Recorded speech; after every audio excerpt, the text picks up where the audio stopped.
আসসালামু আলাইকুম দর্শক, আজকে আপনাদেরকে সাথে নিয়ে প্রকৃতির মাঝে কিছুক্ষণ হারিয়ে যেতে চাই। তো ধৈর্য ধরে ভিডিওটা শেষ পর্যন্ত দেখেন। জীবনটা আপনার কাছে যখন জটিল মনে হয় তখন একটু প্রকৃতির মাঝে বেরিয়ে পড়বেন। দেখবেন আপনার কাছে অনেক আনন্দদায়ক একটা জিনিস উপলব্ধি করতে পারবেন। কারণ নিজের মনটাকে রিফ্রেশ করার জন্য মাঝে মধ্যে বের হওয়া দরকার। একটা কথা আছে না যে আল্লাহকে চেনা যায় তার সৃষ্টি দেখলে। আপনি যদি বাইরের দৃশ্যটা, যখন আপনি একজন মুসলমান তখন আপনি একভাবে চিন্তা করবেন, আর একটা কাফিরের চিন্তা করবেন অন্যরকম। আপনি যখন একটা পাহাড় দেখবেন, উঁচু একটা পাহাড়, তো এটার মধ্যে আল্লাহকে আপনি খুঁজে পাবেন আল্লাহর সৃষ্টির মধ্যেই। আর একটা কাফের শুধু দেখবে বাহ্যিক চোখ দিয়ে যে এটা একটা পাহাড় আর কিছু না। কিন্তু আপনি ভাববেন যে এটা একটা পাহাড়, এত বড় পাহাড়টা কিভাবে এই জায়গায় স্থাপন করা হইলো, বা এই পাহাড় কিভাবে এই পৃথিবীর ভারসাম্য রক্ষা করতেছে, আপনি এভাবে চিন্তা করবেন।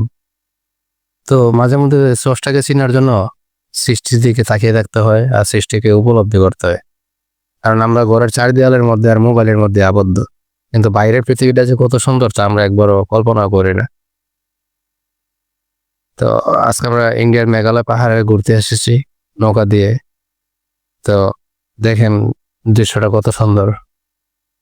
ভিডিওটা কেমন লাগতেছে আপনার কাছে অবশ্যই কমেন্ট করে জানাবেন। আর যখন আপনি নিজেকে একবার পাহাড়ের চূড়ায় তুলবেন বা পাহাড়ের চূড়ায় উঠবেন, তখন যে পৃথিবীটা কত সুন্দর লাগে তা কল্পনা করার মতন না। আর আপনি কাউকে বোঝাতে পারবেন না যদি আপনি নিজে ওই জায়গায় না থাকেন।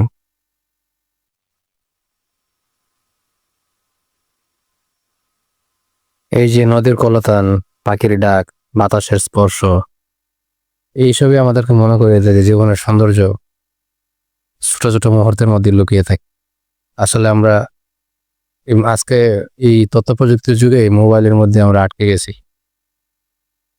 তো দৃশ্যটা কেমন লাগলো আপনাদের কাছে অবশ্যই কমেন্ট করে জানাবেন। আর ভিডিওটা দেখতে থাকেন, আশা করি ভালো লাগবে।